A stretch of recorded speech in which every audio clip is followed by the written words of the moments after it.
Alors expliquez-nous pourquoi c'était important pour vous de participer à ce rassemblement. De multiples raisons. D'abord parce que je suis chrétien et je trouve que ce qui se passe en Orient, au Moyen-Orient, est absolument épouvantable. Les chrétiens sont chez eux depuis un peu moins de 2000 ans, depuis le début du christianisme, et même avant, s'ils ne s'appelaient pas chrétiens, mais ils étaient là. Et puis tout d'un coup, voilà qu'on les tue, qu'on les persécute, et c'est pas admissible. Alors il n'y a pas qu'eux qui sont persécutés, mais il faut montrer au moins notre solidarité.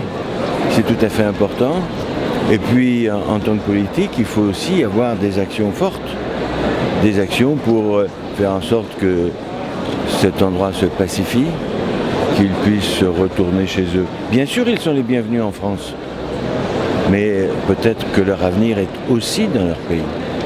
Et si on laisse tomber ces chrétiens d'Orient, comme d'autres, les Yazidis et d'autres encore, ça veut dire qu'on baisse les bras devant le terrorisme, qu'on baisse les bras devant l'ignoble, la cruauté. Il faut réagir. Et c'est une des façons de réagir. Voilà, je suis là avec d'autres parlementaires, d'autres encore. C'est peut-être le début de beaucoup de manifestations que nous mènerons ensemble. L'idée, c'est de pouvoir interpeller la société française et la sphère politique. C'est d'interpeller la société française, vous avez raison. On dort, on regarde la télévision, on lit les journaux. Oh, on est un peu triste de temps en temps. Et puis on regarde un match de football. On parle des Jeux Olympiques et on oublie. C'est pour ne pas oublier et agir. Nous devons agir. Nous n'avons pas le droit de rester les bras ballants. J'allais dire, ça commence par les chrétiens et après, ça sera d'autres peuples encore.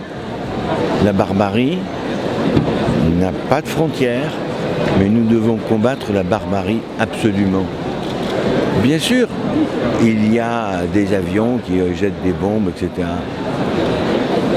Ça n'a pas l'air de réussir. Donc il faut qu'il y ait le monde entier qui se coalise, que ce soit la Chine, la Russie.